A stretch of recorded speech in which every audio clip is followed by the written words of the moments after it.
Kaya hindi tumataas ang views ng iyong mga video dahil hindi ka nare-recognize ni algorithm dahil hindi mo ginagamit yung dalawang bagay na ito.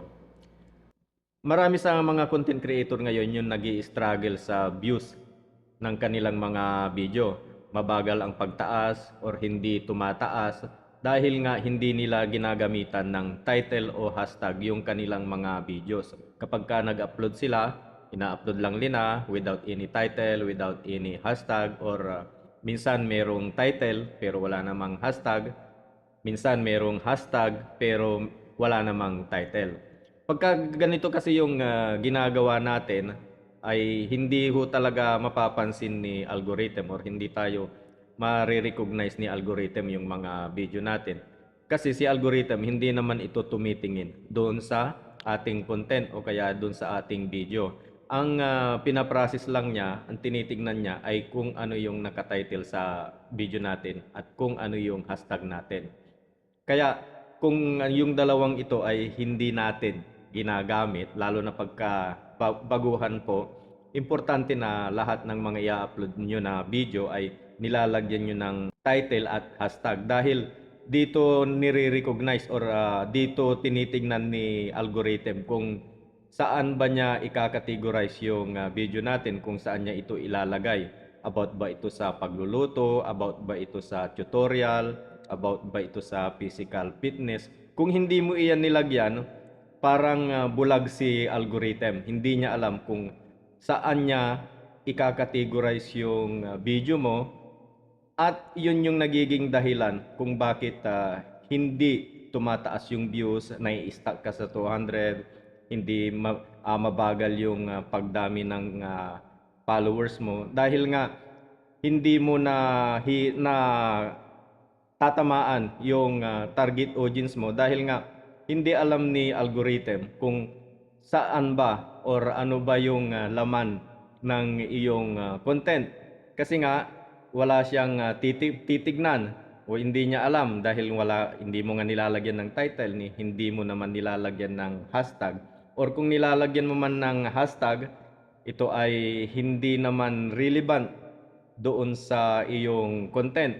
Marami akong nakikitang ganito na yung mga hashtag na ginagamit nila, yung mga viral, FYP viral, FYP, for your page, trending, ano pa ba yung mga highlights, yung mga ganun na hashtag yung ginagamit nila. Kapag ka ganun po yung mga hashtag na inilagay natin sa ating video, hindi mo po tatamaan o hindi mailalagay ni algorithm sa target audience mo. Importante po kasi pagka nag-umpisa tayo bilang creator ay ma-hit natin or tamaan natin yung ating target audience para mabilis na lumago yung ating account, mabilis na dumami yung ating views at kapag ka siyempre dumami yung ating views, dadami rin yung ating followers. Kaya kapag ka hindi mo po ginagamitan ng title at hashtag ang iyong mga video, yan po yung isang nagiging dahilan kaya hindi tumataas or mabagal yung pagtaas ng views ng iyong mga video. Akala kasi ng iba or yung karamihan lalo na po sa mga baguhan ay kapag ka nilagyan ng hashtag ay tama na kapag ka nilagyan ng title ay tama na. Dapat po yung mga title na ilalagay natin ay relevant din dun sa ating content. Halimbawa, cooking tapos hindi naman tulad sa hindi naman tungkol sa pagkain ang iyong itinitle, syempre doon na ilalagay ni algorithm kung saan naaangkop ang iyong title. Okay? Kung ang hashtag na ginamit mo naman ay hindi rin relevant doon sa content mo, kaya kailangan talaga, lalo na pagka nag-uumpisa ka, yung ating mga hashtag at title ay relevant po doon sa ating mga topic para po mabilis na ma-categorize ni Meta at tamaan natin or makuha natin yung ating target na audience base dun sa ating topic. At ang dapat natin gawin kapag hindi natin nalalagyan yung ating mga video ng mga title ay pagka napanood mo yung video na to ay umpisahan mo ng lagyan ng title at hashtag. Okay? Wag na wag mong kakalimutan. Importante yung dalawang bagay na ito dahil sabi ko nga, dito tinitignan ni algorithm yung ating content kung saan niya ba ito ika-categorize para makuha mo kaagad ang iyong target na audience. Kaya karamihan po sa mga nag-uumpisang creator ay hindi kaagad dumadami yung followers nila, yung views nila. Kasi nga, hindi nila nakukuha yung kanilang target na audience dahil marami ako nakikita talaga na walang title, walang hashtag ang kanilang mga video. At tandaan din po na kapag ka naglagay tayo ng title at hashtag, ay iwasan natin yung maging clickbait po. Ibig sabihin po ay dapat talaga na relevant or tugma doon sa inyong content ang inyong ilalagay na title at yung hashtag. Kapag ka nandito na tayo sa ating professional dashboard, i-click natin tong Reels. At kapag ka napunta na tayo sa ating Reels, ay i-click natin yung search bar sa taas. At ito na po yung search bar kung saan ay pwede na nating hanapin yung klase ng content na gusto nating i-check. Okay, pwede na nating hanapin dito kung ano yung mga niche na gusto natin na kaparehas nung gagawin nating content. Kaya halimbawa, kung gusto nyo pong humanap ng mga tungkol sa pagluluto, i-type nyo lang po dyan sa inyong keyboard ang lutong bahay or ano, makikita nyo na kaagad dyan.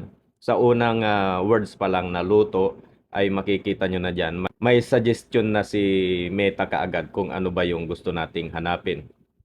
Kung gusto nyo namang matuto kung paano mag-edit, kumita sa Facebook, mag-apply, ayan, i-type nyo lang yung paano, bibigyan na kayo kaagad ni Meta ng suggestion. Sa sample na ito, ay gagamitin natin yung sa paano mag-edit sa CapCut. Ito, tingnan nyo yung kanyang title, paano mag-edit ng reaction video sa Reels. At makikita nyo dyan yung mga hashtag na ginamit niya, FB Reels, okay, FB Reels video, at yung mga ano pa dito para mabilis na ma-search yung ating mga video ay ginamitan niya ng hashtag yung kanyang title. Tulad nito sa pinakababa, paano mag-edit ng reaction video dahil reaction video yung ginagamit niya. Paano gumawa ng reaction video, tsaka sa CapCut. Kung nahihirapan kayong maghanap ng mga hashtag, ay pwede nyong gamitin yung mga hashtag na ginagamit ng mga viral videos na kasing tulad ng inyong content. Wala hong problema yon. Kahit na yung title po ay pwede nating gamitin. Wag lang ho yung parehong-pareho. Kailangan palitan natin ng ibang words yung title na gagamitin natin na katulad din nung niche or nung content na kaparehas nyo. Pwede ho yun, wala hong problema. Malaking tulong yung title at hashtag sa ating mga video dahil tulad nga ng sinabi ko, sa pamamagitan ng dalawang bagay na ito ay makukuha natin kaagad yung ating target na audience. Kapag ka nakuha natin yung ating target na audience, mabilis na tataas yung views natin, mabilis na tataas yung followers natin, at mabilis din tayong mamomonetize. Muli po, ito po ang inyong lingkod Edwin Lagota at huwag kalimutang ibahagi sa iba yung video na ito kung nakatulong sa inyo at huwag kalimutang i-follow yung page ko para laging maging updated sa lahat ng mga video na aking i-upload araw-araw. Salamat!